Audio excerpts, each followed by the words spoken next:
Students, कैसे हैं आप लोग? तो हम वहीं से स्टार्ट करते हैं, ठीक है। असल में ये टॉपिक जो है थोड़ा डीपली, मेरा ये मकसद है कि मैं आपकी बेसिक क्लियर करूं, तो ये छोटी छोटी चीज़ें बहुत इंपॉर्टेंट होती हैं, तो इसमें थोड़ा टाइम लग जाएगा इंशाल्लाह, लेकिन समझ आपको आ जाएगा। तो अब यहाँ पर सिंपल नंबर लाइन पे जो सिंपल नेगेटिव पॉजिटिव नंबर्स थे वो तो हमने मेंशन करना सीख लिए थे, लेकिन इसके पार्ट 2 में हमें जो नंबर दिए गए थे वो थे -5/8, और दूसरा नंबर था 1/2/5, और तीसरी है 4.5, और डी जो है ये A, B, C और D है हमारे पास -7.8।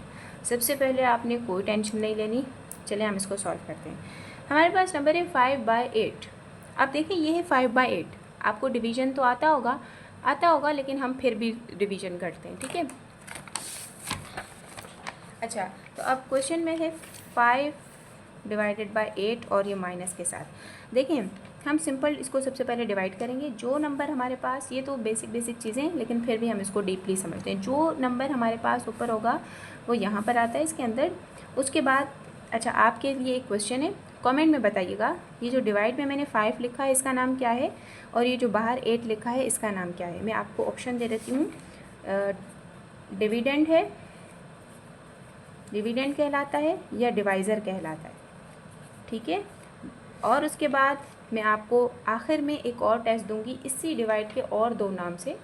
मतलब ये जो मैंने अंदर 5 लिखा है इसको हम क्या कहते हैं, डिविडेंड कहते हैं या डिवाइज़र कहते हैं। फिर जो बाहर 8 है ये डिवाइज़र कहलाता है या डिविडेंड, ठीक है। आपने मुझे कमेंट में इसका आंसर देना है ताकि मुझे पता चले आपको याद है या नहीं याद। अब ये जो 8 है ये बाहर है, अगर ये 8 अंदर होता तो हमारे लिए तो कोई मसला ही नहीं था। हमने 5 बाहर था और 5 1 5 करके, अगर ये यूँ होता 5 1 5 करके हम 3 बचा के कुछ भी कर लेते, लेकिन और पॉइंट लगा के और फिर सारा कुछ। लेकिन यहाँ पर 5 अंदर है और ये जो 8 बाहर है। मैं इसका नाम अभी नहीं लूँगी क्योंकि मैंने आप लोगों को टेस्ट दिया हुआ है ना डिविडेंड और डिवाइज़र का।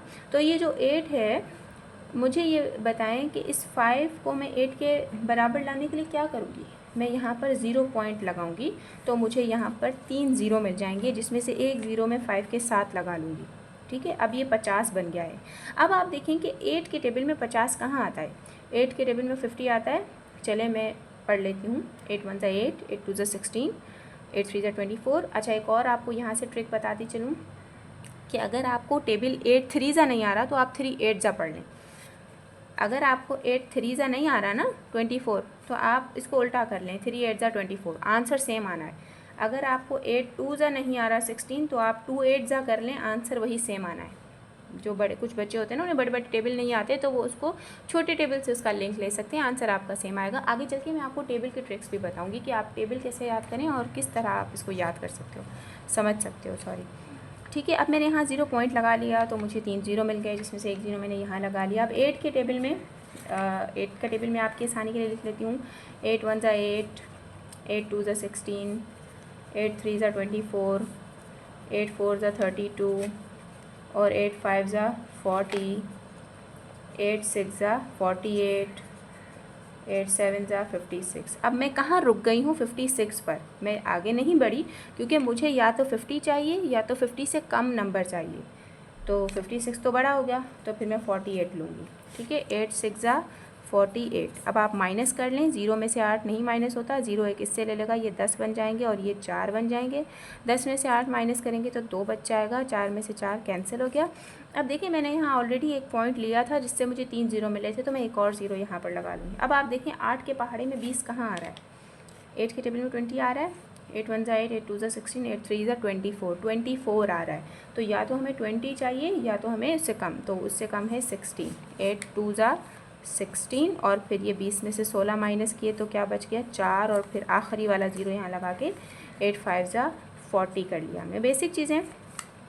तो इसका जो आंसर है 0.625। अब हमें नंबर लाइन पे मेंशन करना है इसको, 0.6 को, ठीक है। तो अब हम नंबर लाइन पर चलते हैं। तो ये जो हमारा था -5/8, इसका आंसर आया है 0.625। हम 0.6 लेंगे और ये माइनस वाला नंबर है तो माइनस लगा लेंगे। सबसे पहले ये नेगेटिव नंबर है तो हम नेगेटिव नंबर्स की तरफ आएंगे, और 0.6 है तो अब आप देखें 0 से लेकर इस तरफ आए, माइनस वाले नंबर की तरफ आ जाएं। यह आ गया 0.1, 0.2, 0.3, 0.4, 0.5 और 0. यह आ गया 6, समझ आ गई। ये इस तरह ये 0.6 हमने यहाँ मेंशन कर लिया है।